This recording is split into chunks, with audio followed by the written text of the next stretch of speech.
कभी आरश पर कभी फरश पर, कभी उनके दर कभी दर बदर।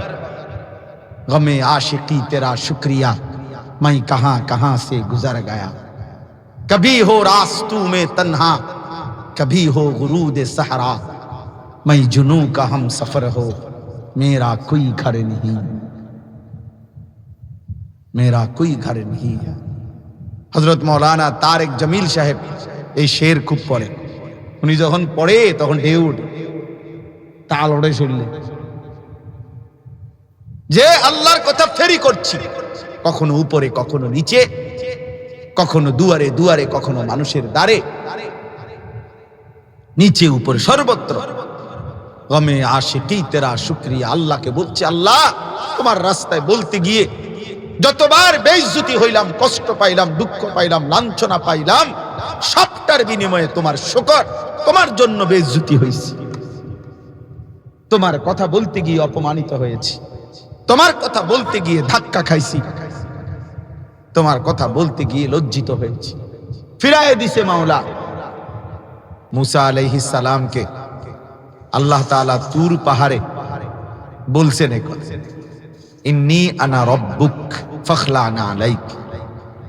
মুসা আমি তোমার রব আল্লাহ, তুমি তোমার দুইটা জুতা খুলো।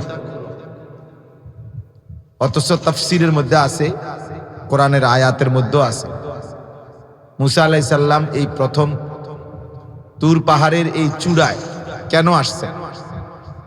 এতটা প্রচন্ড ঠান্ডা, তখন রাত্রি গভীর, ওনার স্ত্রীকে নিয়ে উনি নিজ এলাকার দিকে ফিরে আসতেছিলেন। 10 বছর হযরত শুআইব আলাইহিস সালামের বাড়িতে ছিলেন মাদায়েনে।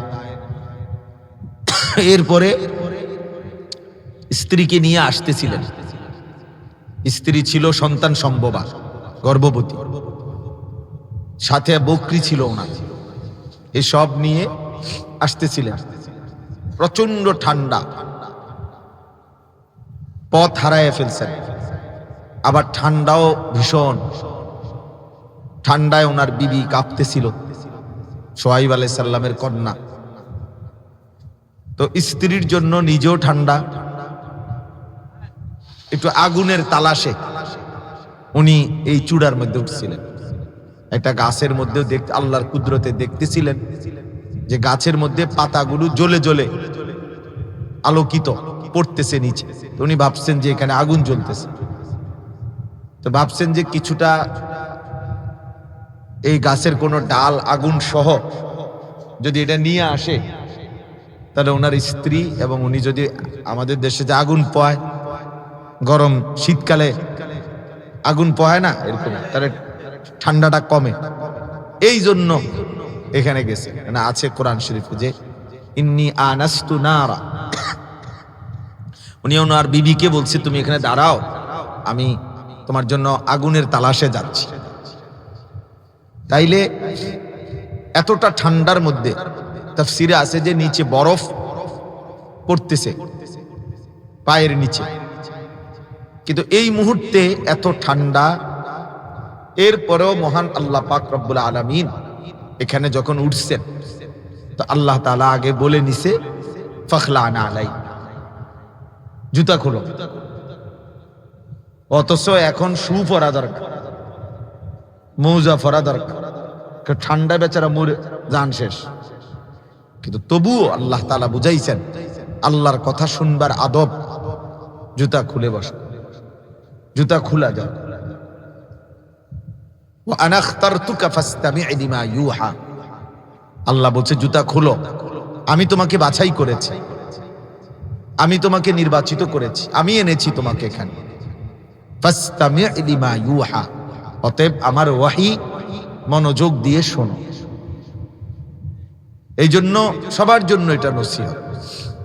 এই জন্য দেখবেন আমাদের কওমি মাদ্রাসায় যুগ যুগ ধরে এই নুরানির ছোট বাচ্চা 6 বছরের, আবার দাওরায়ে হাদিসের বড় ছেলে 22 বছরের, 24 বছরের, সবাইরেই আমরা, অর্থাৎ মাস্টার্স আমাদের দাওরা, তো শিশু শ্রেণী, মাস্টার্স শ্রেণী সবার জন্যই আমরা জুতা খোলা অবস্থায় সমান জায়গায় বসে এরপরে সবক পড়ানো। কেন? আমরা একটা মাদ্রাসা 5 তলা বিল্ডিং ভবন এত কিছু যদি করতে পারে তো 30টা টেবিল টুল বানানো সম্ভব না মাদ্রাসার পক্ষে? এটাও তো সম্ভব, এটা কি আর কঠিন কিছু? কিন্তু বানাই না কেন আমরা? কওমি মাদ্রাসার মধ্যে টুল নাই কেন? এই কারণ, অর্থাৎ জুতা পরিহিত অবস্থায় পড়া কোরআন সুন্নাহ, এটা আদব না, আদব নয়। এজন্য আদব জরুরি। জুতা খোলা অবস্থায় আল্লাহর কথা শুনলে পড়লে আদব হয়, আদব হয়।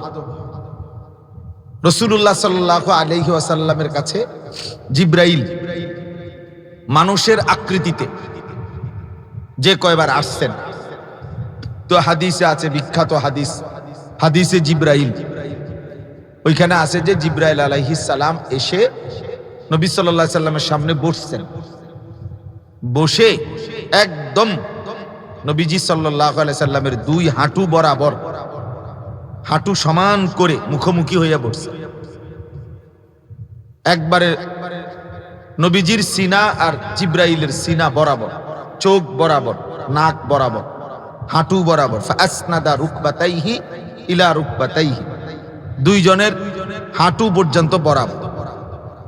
তাইলে কি হইল? বুঝাইতে চাইলেন আল্লাহর কথা, রাসূলের কথা বসে শুনতাম। এবং নবীজি বলছেন, হাদা জিবরাইল ইউআল্লিমুকুম দীনাকুম, এটা জিবরাইল তোমাদের দ্বীন কিভাবে শিখবে এটা সে তোমাদেরকে প্র্যাকটিক্যাল দেখাই দিল। সাহাবীদেরকে তিনি বলছেন। এই জন্য আমি আবারও বলছি, তোমরা যদি আমার এই কথা চেষ্টা করে দেখো, পিছনে গিয়া জুতা খুলে বসো, আর যদি শুনতে রাজি না হও তো চলে যাও এখান থেকে, দয়া করে তোমরা চলে গেলে ভালো, আর নয়তো এখান থেকে সরো, সরো ভাই, এখান থেকে সরো। সুন্দর করে বললাম, বাংলা কথাটা বুঝছো না এতক্ষণ? আর নয়তো যাও, বাইরে যাও, যার মন চায় চলে যাও, কোনো সমস্যা নেই। গাফেলকে বলার কি দরকার? হ্যাঁ, বইতে হবে সবাই, যেমনে পারে এমনে বই।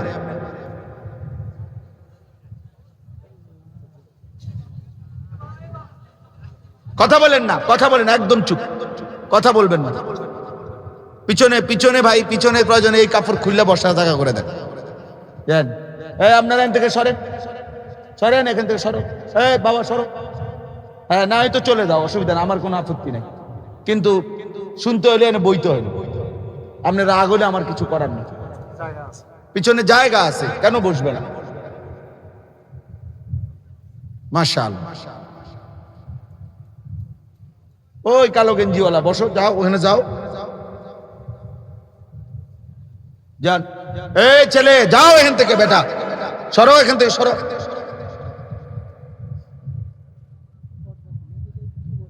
হ্যাঁ, ওইখানেই জায়গা আছে, ওখানে দেখেন জায়গা আছে, ইচ্ছা করে খামখেয়ালি আর কি। শালাস না, এটা খুললেন না। বা এদিকে যাও বাবা, ওইদিকে, এদিকে আইতেছো কেন? ওইদিকে, ওইদিকে যান। আরে এই কয়েকজন এনে দাঁড়ায় রয়েছেন কেন? চাচা, এই চাচারে বসান। মাশাআল্লাহ, এই তো শেষ হয়েছে না, দেখছেন?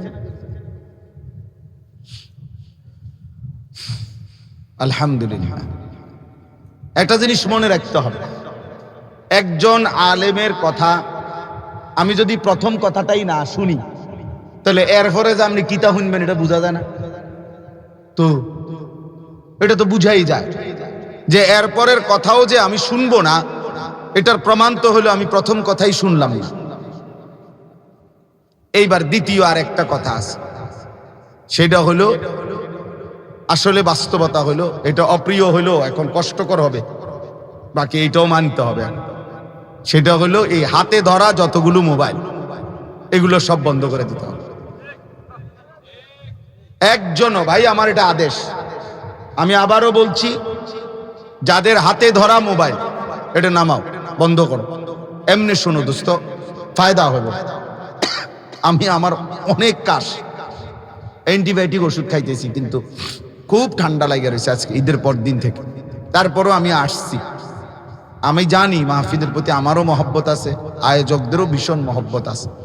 এজন্য ভাইয়া আমরা এটা বরকত হবে।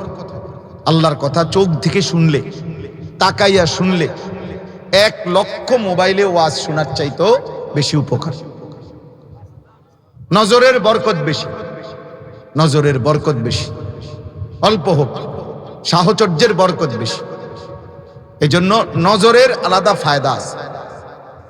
আমরা উর্দু শেরের মধ্যে পড়ছি, আল্লামা ইকবাল বলছেন, নবী সাল্লাল্লাহু আলাইহি ওয়াসাল্লামকে লক্ষ্য করে নবীজিকে বলছেন যে হে আল্লাহ রাসূল সাল্লাল্লাহু আলাইহি ওয়াসাল্লাম, আপনার মোবারক স্পর্শে এই সেই সাহাবী যারা একদিন এই মক্কায় তারা ছিল পথহারা, আল্লাহ চিনত না, আখিরাত চিনত না, মূর্তি পূজা করত, সমস্ত অন্যায় পাপাচার এরা করত। আজকে আপনার ছোঁয়ায়, আপনার নজরে তারা আজকে যারা নিজেরা ছিল পথহারা, আজকে তারা লাখো মানুষকে পথ দেখায়। জু না থে খুদ রাহ পর औरू के हादी बन गए, क्या नजर थी जिसने मर्दू को मसीहा कर दिया। যারা পথহারা ছিল, এই মনে করেন দাহিয়া কলবি, ইনি সেই সাহাবী যিনি আপন কন্যাকে, কোলের বাচ্চা মেয়েকে জীবন্ত মাটিতে পুঁতে ফেলছে। আজকে সে ঈমান আইনা এমন আল্লাহর প্রিয় হইছে যে জিব্রাইল তার আকৃতিতে নবীজির সামনে আসে। তাহলে কি ছিল সে, কি হলো সে, কি হলো সে? হযরত ওমর রাদিয়াল্লাহু তাআলা আনহু বলতেন, ওমরের মতো সাহাবী যখন তিনি মুসলমানদের খলিফা ছিলেন, অর্ধ পৃথিবীর বাদশা ছিলেন, তো উনি মাঝে মাঝে মসজিদের মিম্বরে বসে বলতেন যে শোনো সাহাবীরা, এই ভাই যে আমার কথা শুনলা না, তুমি উঠে যাও ভাই, আমি এরপর উঠাই দেবো, কিন্তু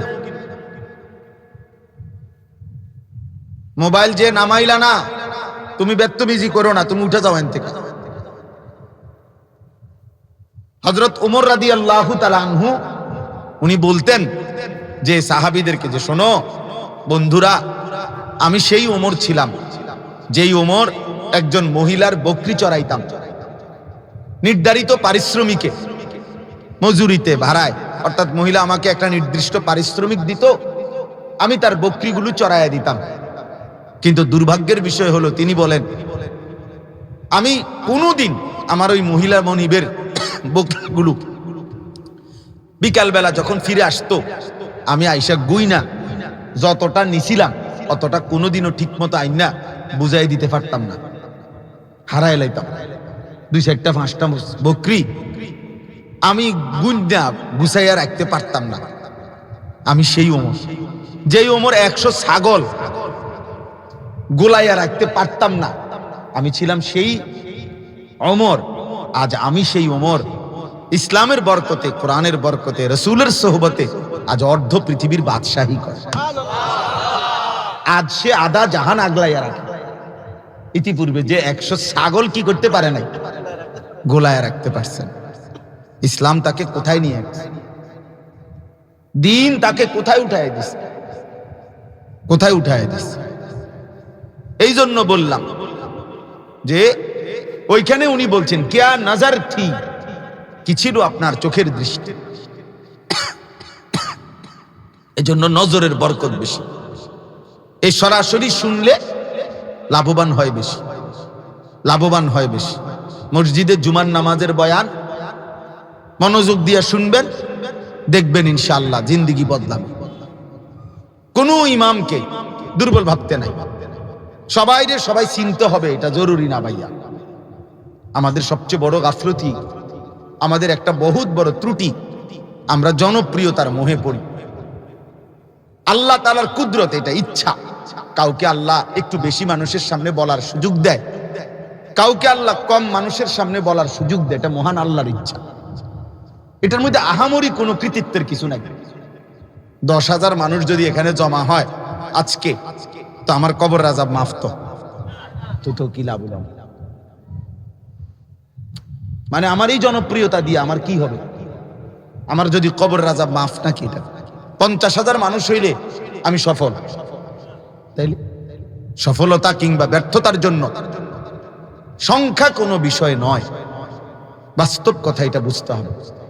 সংখ্যা বিষয় না, সংখ্যা বিষয় না। সবাই চিনতে হবে এটাও জরুরি না, এটাও জরুরি। নবী সাল্লাল্লাহু আলাইহি ওয়াসাল্লাম বলছেন, ফাওয়াল্লাহি লা আন ইয়াহদিয়াল্লাহু বিকা রাজুলান ওয়াহিদান খায়রুন লাকা মিন হুমুরিন নাআম। আল্লাহর কসম, ফাওয়াল্লাহ, আল্লাহর কসম, নবীজির হাদিস, তোমার দ্বারা একজন ব্যক্তি দিছে এটারে সদবদ বানাইয়া, আচ্ছা, তোমার দ্বারা একজন ব্যক্তি, রাজুলান ওয়াহিদান, নবীজি বলছেন তোমার দ্বারা একজন ব্যক্তি হেদায়েত পাওয়া, আল্লাহর রাস্তা পাওয়া, আখিরাতের পথ পাওয়া, একজন লোকের জিন্দেগিটা বদলে যাওয়া, নবীজি বলছেন গোটা আরবের সমস্ত দামি উট তোমাকে হাদিয়া দেওয়ার চাইতেও কোটি গুণে এটা বেশি উত্তম। কয়জন ভাই? একজন। রাজুলান ওয়াহিদান, একজন লোক। তাহলে সফলতার জন্য 10,000 জরুরি না, সবাই চিনতে হবে এটাও জরুরি না। কোরআনুল কারীমের মধ্যে 25 জন নবী এবং রাসূলের নাম আছে কোরআন শরীফ। কতজন? তো নবী এবং রাসূল মোট 25 জনই তো 1,24,000 একটি বর্ণনা। তাইলে এই বর্ণনাটা যদি ধরে নিলাম, তাই 1,24,000 নবী এবং রাসূল, তো 25 জন যাদের নাম কোরআন শরীফে আছে। আচ্ছা, আরো কিতাবাদিতে খুঁজলে আরো নইলে 50 জনের নাম পাইবেন, তাহলে আপনি নইলে 100 জনের নাম পাইবেন। ঠিক আছে, হুজুর করছেন 100 জনের নাম পাইবেন সর্বোচ্চ বাড়ি চালান দিয়া, বাড়ি চালান দিলে হয়তো আরো 100 পাইবেন, তাহলে 125 জন হইল, 125 জন হলো না? তো তাইলে বাকি যে লক্ষ এর চাইতে বেশি নবী এবং রাসূলের নাম পৃথিবীর কেউ জানে না, কোনো কিতাবেও নাই, তো ওনারা ব্যর্থ, এইটা বুঝতে হবে। এটা উলামায়ে কেরাম আপনাদেরও বোঝা দরকার, আপনাদেরও বোঝা, মূলত ফিকির দরকার, বাপ ফিকির দরকার। আমি কইলে কয়জনে শুনবো, আপনি কইলে কয়জনে শুনবো, মানে আপনি কয়জন হইলে আপনি মনে করছেন যে আপনি সফল? আপনি বলেন তাহলে। অনেককে বললে এটা বলে, আমি কইলে হুজুর শুনবো কয়জন? কয়জন আপনি কোন? তাহলে কয়জন শুনলে আপনার কাছে ভালো লাগবো আপনি বলেন? এমন তো নাই। আল্লাহর কথা বলা এটা না আমার জিম্মাদার। কোরআনুল কারীমের মধ্যে আছে, ওয়ামা আকসারুন নাস ওয়ালাউ হারাসতা বিমুমিনিন, সূরা ইউসুফের আয়াত। আল্লাহ বলে, বন্ধু আপনি যদি প্রচন্ড চান, ওয়ালাউ হারাসতা, খুব বেশি আগ্রহ যদি করেন, সব লোক ইমানদার হবে না। ওয়ামা আকসারুন নাস, অধিকাংশ লোকই ইমানদার কি হবে না, হবে না। আপনি যত চিৎকারই করেন, যত কষ্টই করেন, যত আগ্রহী করেন, তাইলে আপনি এখানে সংখ্যা কোনো বিষয় না, সংখ্যা কোনো বিষয় না। কলিলাম মা তাশকুরুন, আল্লাহ বলছে আমার কৃতজ্ঞতা আদায় করে কম। কলিল, কলিলাম মা তাযাক্কারুন, কোরআনে আল্লাহ বলছে উপদেশ গ্রহণ করে কম, কম, কম মানুষ। আমার শায়েখ আল্লামা মুফতি মুশতাকুন নবী কাসেমি হুজুররে আমি বলছিলাম একবার এতেকাফের সময়, আমাদের যেমন এই বছরও আমরা এতেকাফ করছি হুজুরের সাথে, প্রায় 1100 লোক এক মসজিদে, একই মসজিদে 1100 সাথী এতেকাফ করছি। আলহামদুলিল্লাহ, আল্লাহ করাইছে। এখন প্রশ্ন হইল, এটা তো শুনতে খুব বিরাট ব্যাপার, উমা কি তো কোন 1100, ঠিক আছে, এটা শুনতে তো বিশাল মনে হইছে না, যে যেখানে একটা মসজিদে একজন লোক পাওয়া যায় না, বুড়া অসল একজন রে কান্দে করে আইনা হতায় দেয়, ঠিক না? সেখানে 1100 লোক, আর টাকা দিয়া, হ্যাঁ, ছাতি মাতি কত কিছু দেয় দিয়া। কিন্তু প্রশ্ন হলো, আমি হুজুররে এটা বলছিলাম একদিন, হুজুর আলহামদুলিল্লাহ অনেক লোক এতেকাফে আসছে। তো হুজুর তখন একটা কথা বলছিল আমারে, মাওলানা খুশি হয়ে গেলেন, 1100 লোক 1000 লোক শুনে সারা বাংলাদেশ থেকে 1000 লোক আইছে। আর এই মুহূর্তে শুধু কুমিল্লা জেলার কান্দিরপাড় মানে কুমিল্লার যেই সুপার মার্কেট যেখানে হুজুর বলতেছেন মাওলানা শুধু এই মুহূর্তে রমজানের শেষ দশকে কুমিল্লার কান্দিরপাড়ে মার্কেটে কি পরিমাণ মুসলমান নারী পুরুষ ভাবেন তো। কুমিল্লা কান্দিরপাড়ে তো সারা বাংলাদেশের সবাই গিয়ে মার্কেট করে, কথা বলেন না কেন? শুধু ওই অঞ্চলের মানুষগুলো, সারা বাংলাদেশের না, প্রত্যেক অঞ্চলেই তো কি আছে, মার্কেট আছে। তাহলে কি পরিমাণ মানুষ ওই মার্কেটে আছে, তাদের ধারে সারা বাংলাদেশ থেকে 1000 আসছে, এটা বেশি হয়ে গেল। তখন আমি বললাম আস্তাগফিরুল্লাহ, জি এটাই ঠিক কথা, যে খুশি হওয়ার কি নাই, কিছুই নাই। 18 কোটি মানুষের কয় পার্সেন্ট এটা? 18 কোটির সাথে 100 কত পার্সেন্ট? কোন পার্সেন্ট আছে এখানে? এই জন্য দোস্ত মূল বিষয় হলো এটা। আল্লাহ বলছে কালিলাম মা তাশকুরুন, আমার শুকর আদায় করে কম, আমার কথা থেকে উপদেশ নেয় কম। ওয়া কালিলুম মিন ইবাদিয়াশ শাকুর, আল্লাহ বলছে আমার শুকরকারী বান্দা হয় কি কম, কালিল, কম।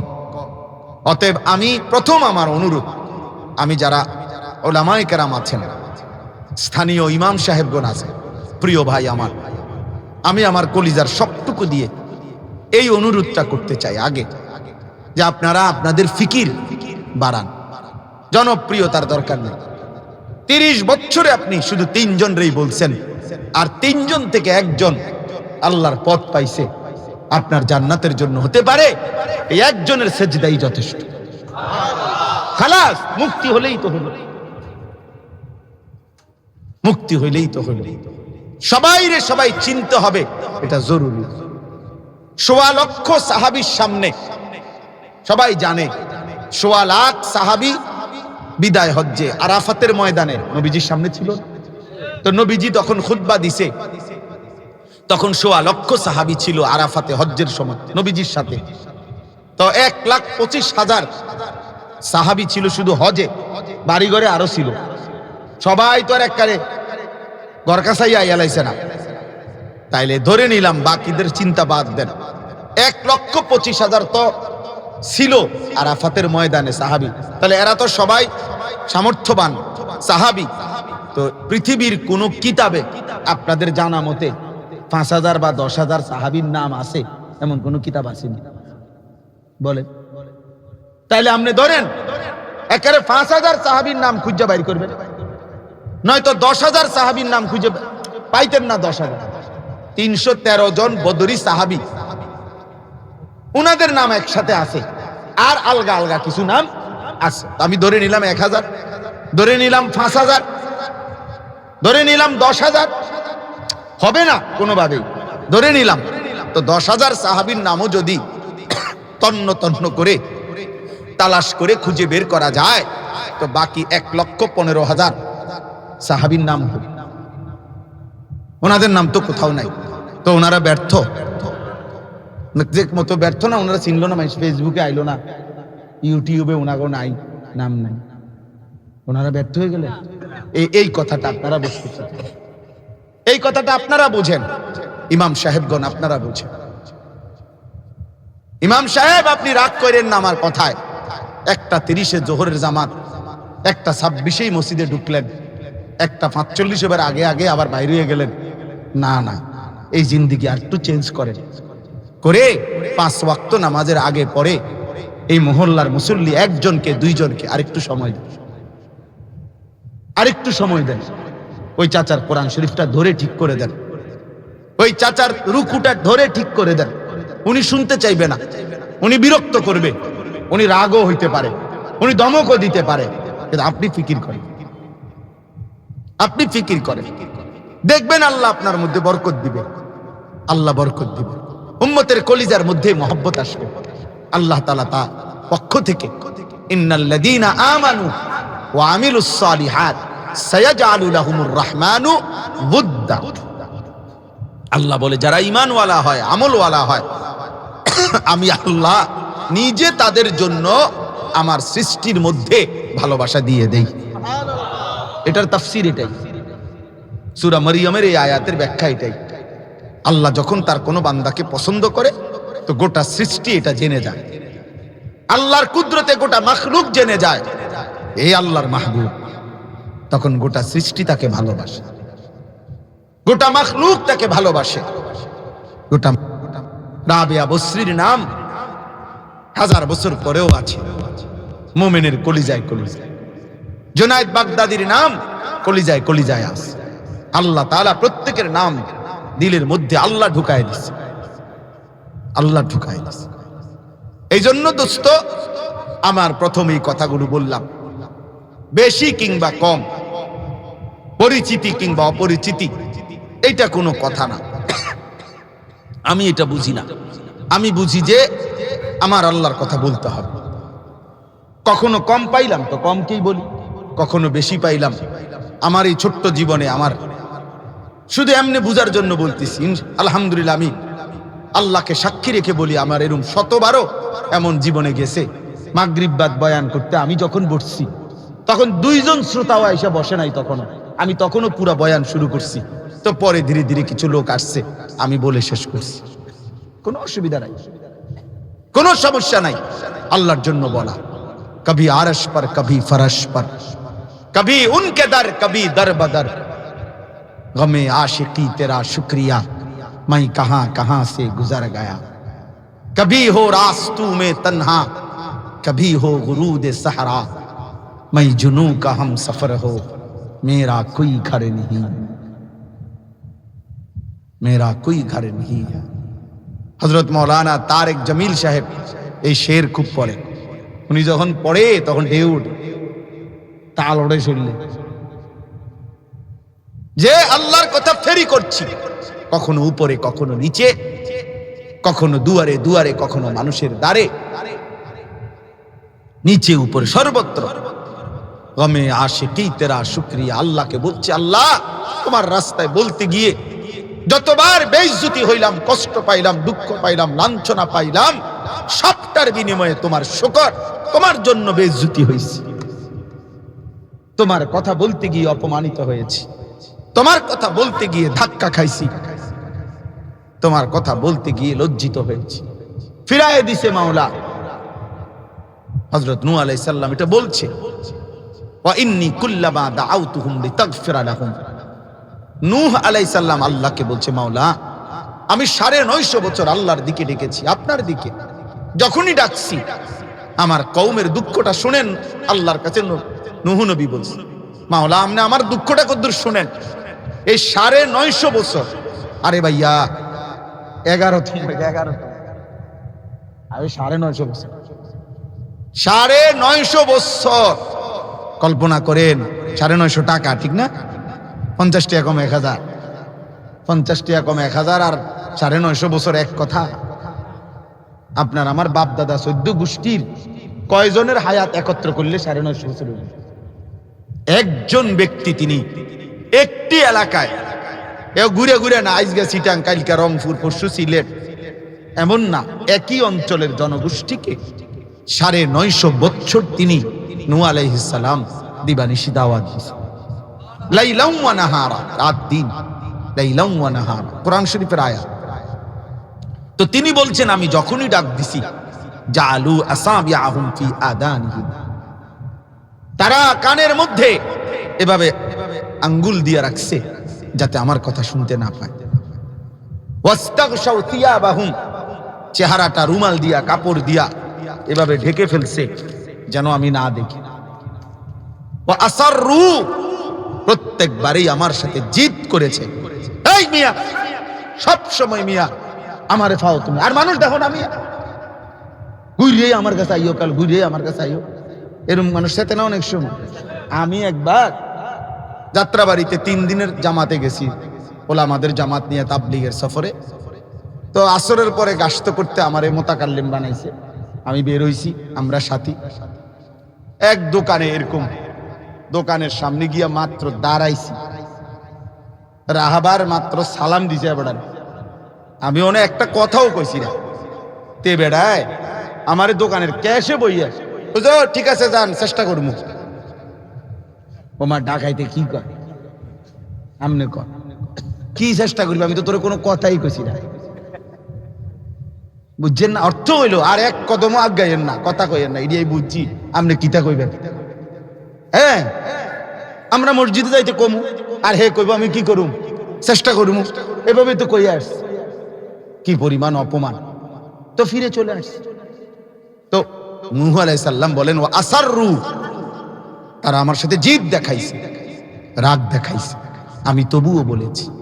ওয়াস্তাকবারু ইস্তিকবারা, প্রচন্ড বড়াই অহংকার করেছে আমার সাথে, বারবার বলেছে এই নূহ কিসের আল্লাহ, কিসের আযাব, কে দিবে শাস্তি, কোত্থেকে আসবে আযাব, কোত্থেকে আসবে আযাব।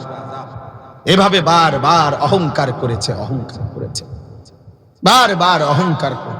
তবুও মাওলা গত ৯৫০ বছর আমি আমার কওমকে দিবানিশি বলেই গেছি। এজন্য প্রিয় উলামায়ে কেরাম, আইম্মায়ে কেরাম, দয়া করে দোস্ত আরো বেশি পরিমাণ উম্মতের ফিকির করেন, মুসলমানের এই নওজোয়ানকে ফেরাবার চেষ্টা করেন। এরা আমাদের সন্তান।